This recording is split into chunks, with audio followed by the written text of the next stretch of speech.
2024 চনটো চাওঁতে গ'লগৈ ভাল বেয়াৰ মাজতে আৰু আজি আকৌ আৰম্ভ হ'ল 2025 চনৰ প্ৰথমটো দিন আৰু প্ৰথম দিন হিচাপে নামঘৰ মন্দিৰত ক'ৰবাত নাযাম যে সেইটো কথা হ'বই নোৱাৰে সেইকাৰণে প্ৰথম ৰাতিপুৱাই গৈ আহিলোঁ মন্দিৰত আকৌ তাৰ পাছত মানুহজনে আবেলি ক'লে ব'লা অকণমান ওলাই যাওঁ আৰু ওলাই যোৱা বুলি ক'লেতো মই একেবাৰে আগে ভাগে ওলায়ে থাকোঁ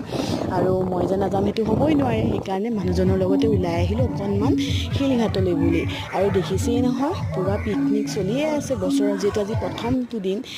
পূৰা মানুহবিলাক আহিছে আমাৰ কিন্তু তেনেকৈ আহিম বুলি মানে প্লেনিং নাছিলে পটককৈ অহাহে সেইকাৰণে একো খানা পিনা খোৱা কৰা নহয় আৰু ঘৰতে খাই বৈ আহিছোঁ আৰু এইফালে আমি আহিলোঁ আকৌ ওপৰত মানে শিলঘাটৰ কামাখ্যা দেৱালয় তাত আহিলোঁ এয়া ওপৰত পূৰা মন্দিৰত মানে বন্ধ কৰিছে যিহেতু মানে তাত আজি এইবাৰ বাঘ ওলাইছে বোলে বাঘে মানুহ তেনেকৈ 5জনমান মানুহক ধৰি খালে হ'বলা সেইকাৰণে তেনেকৈ যাব দিয়া নাই পাছলৈ যিয়ে নহওক